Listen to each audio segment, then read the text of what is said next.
Topic છે સરેરાશ, સરાસરી, average. એક એવો મુદ્દો કે કદાચ ધોરણ 6 થી લઈ અને સતત સ્પર્ધાત્મક પરીક્ષા સુધી દરેકને લાગુ પડે એવો મુદ્દો, અને એની જે પ્રક્રિયાઓ છે, ગાણિતિક ક્રિયાઓ છે, એનો પણ અન્ય ચેપ્ટરોમાં ઉપયોગ થાય. આપણે બહુ ઝડપથી અને ઓછા સમયમાં એને સમજવાનો પ્રયત્ન કરીએ. જોઈએ, સૌપ્રથમ પ્રશ્ન છે કે ની સરાસરી શોધો. એકદમ સર્વસામાન્ય પ્રશ્નથી શરૂઆત કરી છે, બેઝિક લેવલથી. સરેરાશ એટલે કે મધ્યક પણ આપણે કહી શકીએ. આપણો પ્રથમ દાખલો, સરેરાશ મતલબ કે આપેલ અવલોકનોનો સરવાળો ભાગ્યા જે અવલોકનો છે એ અવલોકનોની સંખ્યા. જેટલા પણ અવલોકન આપેલા છે એ અવલોકનનો સરવાળો ભાગ્યા એ કેટલા અવલોકન છે ની સંખ્યા. તો 157 plus 348 plus 443 plus 221 plus 360 plus 795 plus 841 plus 101. આ તમામ સંખ્યાનો સરવાળો 1, 2, 3, 4, 5, 6, 7 અને 8. એટલે કે કુલ 8 સંખ્યા વડે આપણે એને ભાગીશું. સરવાળો જોઈએ કેટલો મળે છે આપણને. 1, 1, 2, 7, 8, 11, 19 અને 26. ઉપર આવશે 2, 6, 15, 21, 23, 27, 31 અને 36. બધી આવશે 3, 4, 12, 19, 22, 24, 28, 31 અને 32. એટલે કે 3266 જે આપણને સરવાળો મળે છે. 3266. અને કુલ કેટલી સંખ્યા વડે આપણે એને ભાગીશું? તો 8 વડે. 3266 ભાગ્યા 8. 8 ગુણ્યા 4 એટલે 32, 00. ઉપરથી આપણે 6 નીચે ઉતારીએ છીએ, પણ 8 વડે એનો ભાગાકાર થતો નથી. પરિણામે ફરીથી આપણે નીચે ઉતારીશું 6. 8 ગુણ્યા 8 એટલે કે 64. ઉપર આપણે 0 મૂકીશું. 8 ગુણ્યા 8 એટલે 64. વધે છે 2, પોઈન્ટ મૂકી 0. 8 દુ 16, વધે છે 4 અને 8 પંચા 40, એટલે કે 408.25 આપણને જવાબ મળે છે. આપણો જવાબ છે 408.25. ફરીથી એકવાર, સરેરાશ શું છે? તો આપણને જે કુલ અવલોકનો આપેલા છે એ કુલ અવલોકનોનો સરવાળો ભાગ્યા એ અવલોકન કેટલા છે એ મૂલ્ય. એટલે કે આપણને સરવાળો મળ્યો 3266, જેને 8 વડે ભાગીએ તો આપણને જવાબ મળે છે 408.25. ત્યાર પછી કોયડા જેવો પ્રશ્ન આપણને આપેલો છે કે વિદ્યાર્થીઓનો સમૂહ છે અને એની સરેરાશ સરાસરી 63 છે. એમાં એવું કીધું કે એમાંથી 3 વિદ્યાર્થી 78, 79, 48 ગુણ ધરાવે છે. બાકીના 6 વિદ્યાર્થીઓની સરેરાશ શોધો. તો આપણે ધારી લઈએ કે ધારો કે 6 વિદ્યાર્થીની જે સરેરાશ આપણને બાકી આપેલા છે વિદ્યાર્થીના ગુણનો સરવાળો x છે, એવું આપણે ધારીને ચાલીએ. અને ત્યાર પછી જે જવાબ મળે છે એને આપણે 6 વડે ભાગીશું, એટલે બાકીના 6 વિદ્યાર્થીની સરેરાશ આપણને મળી જશે. ફરીથી એકવાર, સરેરાશ બરાબર જે લખ્યું એ પ્રમાણે સરવાળો ભાગ્યા એ વિદ્યાર્થીઓની સંખ્યા. સરવાળો તો કોનો? આ 3 વિદ્યાર્થી વત્તા 6 એટલે કે 78 વત્તા 69 પ્લસ 48 પ્લસ 6 વિદ્યાર્થીનો સરવાળો x. 6 વિદ્યાર્થીનો સરવાળો x. ટોટલ કેટલા વિદ્યાર્થી છે? તો 9 વિદ્યાર્થી છે. સરેરાશ, કુલ સરેરાશ આપણને આપેલી છે જે 63 છે. અને 63 ને જો 9 વડે ગુણીએ તો 27, 2, 54 અને 56, 567. ફરીથી એકવાર 9 ગુણ્યા 3, 9 × 27, ઉપર આવશે 2, 9 × 6 54, 54 + 2 એટલે 56. 9 અને 63 નો આપણને ગુણાકાર મળ્યો છે અને આ ત્રણ મૂલ્યોનો સરવાળો લઈએ તો 17, 17, 25, ઉપર આવશે 2, 6, 12 અને 19, 195 વત્તા ફરીથી એકવાર 8 અને 9 17 લઈશું, 17 વત્તા 8 એટલે 25, ઉપર આપણને મળશે 2, 6, 6, 12, 12 વત્તા 9 એટલે આપણને મળશે 19, 7 એટલે 19 મળ્યા છે. x ભાગ્યામાં જે 9 હતા એ ગુણ્યામાં ગયા છે. 567, 195 પ્લસ x, 195 પ્લસ છે બરાબરની સામે જશે તો માઇનસ થશે, માટે 567 માઇનસ 195 બરાબર x. અને x શું છે તો બાકીના જે 6 વિદ્યાર્થીઓ છે એ 6 વિદ્યાર્થીના ગુણનો સરવાળો, માટે x બરાબર 2. અહીં આપણે 16 લઈશું અને એમાંથી 9 જશે તો 7 અને 4 ની અંદરથી આપણે 1 બાદ કરીએ આપણને મળે છે 372. 372 બાકીના 6 વિદ્યાર્થીના ગુણનો સરવાળો હોવાથી બાકીના 6 વિદ્યાર્થીના ગુણની સરેરાશ બરાબર 372 ભાગ્યા 6, એટલે કે 372 ભાગ્યા 6, 6 ગુણ્યા 6 આપણને મળશે 36, 1, 6 દુ 12, પરિણામે આપણને સરેરાશ મળે છે 62. આપણને નવ વિદ્યાર્થીની કુલ સરેરાશ આપણને આપેલી હતી 63. શું કર્યું છે? 3 વિદ્યાર્થીની જે સરેરાશ છે એ કુલ સરેરાશમાંથી આપણે બાદ કર્યું, સરવાળાને બાદ કર્યો, પરિણામે 6 વિદ્યાર્થીના કુલ ગુણ આપણને મળ્યા અને એને 6 વડે ભાગ્યા, પરિણામે આપણને એની સરાસરી મળે છે 62. ત્યારબાદ 7 ક્રમિક સંખ્યાઓ અને એની સરેરાશ છે 33. એમાંથી સૌથી મોટી, ધારો કે આપણે સંખ્યાઓ ધારીએ, ધારો કે ક્રમિક સંખ્યાઓ કેવી રીતે ધારી શકાય? ક્રમિક કહી છે, માનો કે આપણે પ્રથમ સંખ્યાને x કહીએ તો બીજી કેટલી હોય? x + 1, ત્રીજી કેટલી હોય? x + 2, ત્યાર પછી x + 3, x + એમ આપણે 7 સુધી જવા. તો x, x + 1, x + 2, x + 3, એ પ્રમાણે 4, 5 અને છેલ્લે x + 6, જે આપણને 1, 2, 3, 4, 5, 6 અને 7 મૂલ્ય મળ્યા છે. સરેરાશ જોઈએ તો સરેરાશ બરાબર કેટલી સંખ્યાઓ છે એ આપણે પહેલાથી જ જાણીએ છીએ. સંખ્યાઓ કુલ છે આપણી 7, સરવાળામાં મૂકીએ તો x, x + 1, x + 2, x + 3, x + 4, x + 5 અને x + 6. જોઈએ અહીંયા સરેરાશ કુલ આપણને આપેલા છે 33. જો આપણે 33 ના સ્થાને 33 મૂકીશું, 7 ભાગાકારમાં છે, આ તરફ ગુણાકારમાં લાવીશું.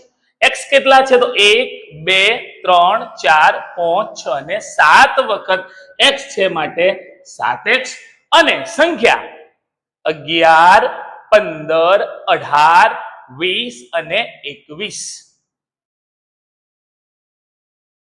7 વડે ગુણીએ તો 21, 2 7 તરી 21 અને 2 23, એટલે કે 231 વત્તા 21 સામે જશે તો ઓછા 21 બરાબર 7x, માટે 7x બરાબર 210 અને 7 ગુણાકારમાં છે, સામે જાય તો ભાગાકારમાં 210 ભાગ્યા 7 આપણને જવાબ મળે છે 30. મિત્રો આવું કોઈ સમ કે દાખલો x વડે ગણતા હોઈએ, કેટલીક વખત આપણે એવી ઝડપ કરી બેસીએ છીએ કે આપણને x નું મૂલ્ય મળી જાય એટલે આપણે માની બેસીએ કે આપણે જવાબ સુધી પહોંચી ગયા. પ્રશ્ન શું કયો છે? સૌથી મોટી સંખ્યા. તો આ ક્રમિક સંખ્યાઓમાં સૌથી મોટી સંખ્યા કોણ હોઈ શકે? x + 6. તો આપણે લખીશું કે સૌથી મોટી સંખ્યા બરાબર x + 6, જે આપણને x નું મૂલ્ય મળ્યું છે 30 + 6, એટલે કે સૌથી મોટી સંખ્યા આપણને મળશે 36. અહીંયા દાખલા નંબર 4, સરેરાશની અંદર એવું કહ્યું છે કે ત્રણ સંખ્યાની સરેરાશ 28 છે. એમાં એ ત્રણેય સંખ્યાનો એકબીજી સાથે કંઈક સંબંધ છે. પણ આ પ્રકારના દાખલાની અંદર મિત્રો ખાસ એ નોંધ લેવી કે કઈ ત્રણમાંથી કઈ સંખ્યા એવી છે કે જેનો બાકીની બંને સાથેનો સંબંધ આપણને કયો છે. જેમ કે પ્રથમ સંખ્યા બીજી કરતો અડધી, ત્યાં પણ બીજી સંખ્યાનો સમાવેશ, અને ત્યાર પછી ત્રીજી સંખ્યા બીજી સંખ્યા કરતો બમણી, બંનેમાં બીજી સંખ્યાનો ઉલ્લેખ કરેલો છે. માટે x તરીકે આપણે બીજી સંખ્યા ધારીશું. ધારો કે બીજી સંખ્યા x છે. પ્રથમ સંખ્યા એના કરતો અડધી હોવાથી પ્રથમ સંખ્યા x ભાગ્યા 2 થાય, અને ત્રીજી સંખ્યા એ બીજી કરતો બમણી હોવાથી 2x થાય. આ ત્રણ આપણી મૂળ સંખ્યાઓ છે અને એની સરેરાશ આપણને આપે છે. અને પ્રશ્ન પર ખાસ નોંધ લઈશું. વિદ્યાર્થી મિત્રો, મેં અગાઉ કહ્યું પ્રમાણે કે પ્રશ્ન શું છે એ ખાસ નોંધ લઈશું, કારણ કે આપણને જે ઓપ્શન આપ્યા છે એ ઓપ્શનમાં મોસ્ટલી તમે જે x નું કેલ્ક્યુલેશન કરીને જવાબ લાવો છો એ જવાબ હોય જ છે. અને ઘણીવાર ઉતાવળની અંદર આપણે એ જવાબ ઠીક કરીને આવીએ છીએ. નોંધ કરીશું કે જવાબ શું માંગ્યો છે. જોઈએ તો આપણને પ્રથમ સંખ્યા, બીજી સંખ્યા, ત્રીજી સંખ્યા આ પ્રમાણેના મૂલ્ય આપેલા છે. સરેરાશના દાખલાની અંદર એટલું કહીશ કે દાખલો અથવા સમજૂતી અથવા કૂટ પ્રશ્ન કેવી રીતે સમજવો, x કેવી રીતે ધારવું અને ગણતરી કેવી રીતે, એ જ મહત્વનું છે. એવું જરૂરી નથી કે આ જ પ્રકારનો દાખલો પૂછાઈ શકે છે. પણ જો મને અથવા ગણતરી કરનારને એ સેલ્ફ કોન્ફિડન્સ છે કે હા મેં સરેરાશના આ પ્રકારના દાખલા ગણ્યા છે અને મને એની ગાણિતિક પ્રક્રિયાઓ આવડે છે, તો આપણે ચોક્કસ એ દાખલો ગણીને આવીશું. તો જોઈએ, આપણને સરેરાશ આપી છે 28. કેટલી સંખ્યાઓ છે? 3. તો ફરી આપણે સૂત્ર લખીએ કે સરેરાશ બરાબર સરવાળો ભાગ્યા આપેલી સંખ્યાઓ. સરેરાશ કેટલી છે? તો સરેરાશ છે 28. સરવાળો તો લખીએ આપણે x plus x/2 plus 2x. સંખ્યાઓ કુલ કેટલી? તો 3. જોઈએ, અહીંયા 3 ને ગુણ્યામાં જવા દઈશું તો 28 ગુણ્યા 3. સામે આપણે જોઈએ લસા તરીકે આપણને મળે છે 2, અને એ લસા બીજી સંખ્યાના છેદમાં છે, પ્રથમ કે ત્રીજી સંખ્યાના છેદમાં નથી. માટે આપણે એને 2 વડે ગુણવા પડશે. જો હું x ને 2 વડે ગુણું છું તો 2x, બીજી સંખ્યા એટલે વચ્ચે આપેલી સંખ્યાને ગુણવાની જરૂરિયાત નથી, માટે x, અને છેલ્લે આપણે એને 2 ગુણીશું, આપણને જવાબ મળે છે 3. આપણને 2 વડે ગુણવાથી ત્યો આપણો જવાબ રહેશે 4x. 2 ગુણ્યા 2 પરિણામે 4x. છેદમાં આપણને મળ્યા 2, જે આપણો લસા હતો એ પણ સામે ગુણ્યામાં જશે. 28 ગુણ્યા 3 ગુણ્યા 2, અહીંયા સરવાળો આપણને મળે છે 7x. 4x વત્તા 2x વત્તા 6 અને 1 7x. 28 તરી 84, 84 ગુણ્યા 2 એટલે 168. એવું થાય છે. ગુણાકાર કરી લઈએ, 7 વડે ભાગી લઈએ. પણ જો કદાચ એને વધુ સરળ બનાવવા જઈ રહ્યા છે આપણે, તો કદાચ શરૂઆતમાં આપણે ગુણાકાર નથી કરતા, 7 ગુણ્યામાં સામે જશે તો ભાગ્યામાં. તો 28 ગુણ્યા 3 ગુણ્યા 2 અને ભાગ્યા 7 બરાબર x. 7 ગુણ્યા 4 એટલે આપણને મળે 28. એ જ પ્રમાણે 4 દુ 8, 8 ગુણ્યા 3 એટલે 24. પરિણામે x બરાબર મળ્યા 24. આ x કોણ છે? તો x એ આપણી બીજી સંખ્યા. આપણો જવાબ શું લાવવાનો છે? તો ત્રીજી સંખ્યા. અને ત્રીજી સંખ્યા બરાબર આપણે કેટલા ધારેલા છે? 2x. 2 અને જો x નો જવાબ મળ્યો છે 24, એટલે કે 24 ગુણ્યા 2 બરાબર 48. અહીંયા ત્રીજી સંખ્યા 48 હશે. તાળો મેળવવા માટે કદાચ એવું પૂછે આવા પ્રશ્નની અંદર કે પ્રથમ સંખ્યા શું હોઈ શકે, તો પ્રથમ સંખ્યા એના x કરતો અડધી એટલે કેટલી હશે 12. બીજી સંખ્યા જે આપેલી છે 24. ઓકે, આ પ્રમાણે જે પણ પ્રશ્ન હોય એનો આપણે જવાબ લખી શકીએ છીએ. મિત્રો, ઘણા સમયથી આપણે ચેનલ પર મળી રહ્યા છીએ અને આપણી MGR ચેનલ તમારા પ્રેમથી એમ કહેવાય કે પ્રોત્સાહન કે પ્રેમ માની શકીએ જેનાથી ખૂબ જ આગળ વધી રહી છે. આગ્રહ કરું કે હજુ વધુમાં વધુ તમે એને શેર કરો અને એવા વિદ્યાર્થી મિત્રો સુધી પહોંચાડો કે જે અત્યારે આવી કોઈ તૈયારીઓની રાહ જોઈ રહ્યા છે અને એમને આ પ્લેટફોર્મ મળે અને એ પણ આનો લાભ લઈ શકે. મિત્રો, આગળ જોઈએ. 40 બાળકોની ઉંમર. સરળતાથી આ પ્રશ્નને હું સમજાવી દઉં કે આવું પૂછાય કે આટલા વ્યક્તિની સરેરાશ આટલી છે અને એક વ્યક્તિ ઉમેરાયો કે બે વ્યક્તિ ઉમેરાયો તો કુલ જે સરેરાશ છે એને આપેલી સંખ્યા વડે ગુણીએ એટલે આપણને સરવાળો મળે. જો સંખ્યામાં વધારો થાય અને એ જે સરેરાશ છે તો એ કુલ સંખ્યા વડે ગુણીએ તો આપણને એક સરવાળો મળે છે. અહીંયા બંને મૂલ્ય એમાંથી જે મોટું મૂલ્ય છે એ મોટા મૂલ્યને નાના મૂલ્યમાંથી બાદ કરીએ એટલે તમે જે ઉમેર્યા છે એનો સરવાળો મળે છે. તો જોઈએ શું કહ્યું છે. 40 બાળકોની ઉંમરની સરેરાશ 12 છે. સરેરાશ એટલે કે બાળકોની, તો અહીંયા આપણે લખીશું સરવાળો ભાગ્યા એ પણ આપેલી સંખ્યા. ચલો, સરેરાશ કેટલી છે? 40 બાળકોની સરેરાશ 12. સરવાળો બરાબર સંખ્યા કેટલી કીધી? 40.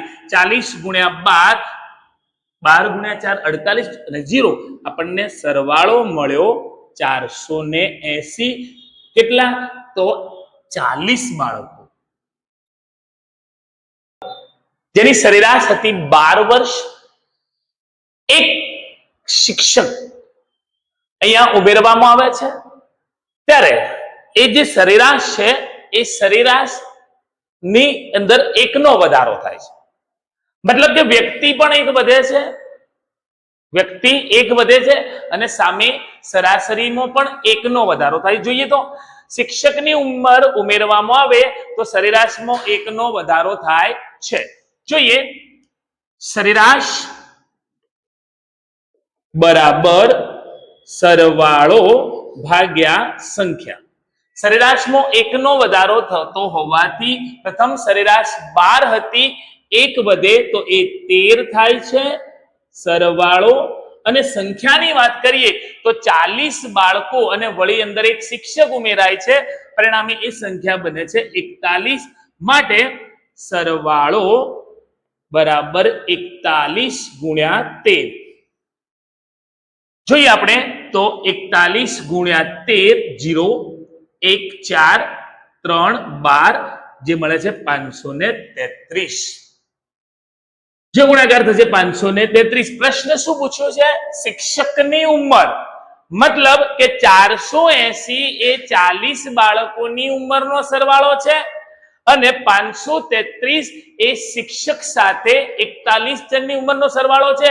જો 41 જણની ઉંમરમાંથી 40 જણની ઉંમરનો સરવાળો બાદ કરીએ તો શિક્ષકની ઉંમર બરાબર 533 ઓછા 480.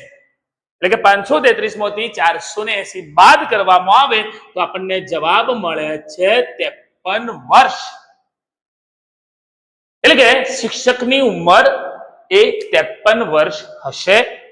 મિત્રો, આશા રાખું કે સરેરાશનો આ પ્રથમ ભાગ આપણને બહુ જ પસંદ આવ્યો છે અને બીજા ભાગ સાથે આપણે ફરીથી મળીશું.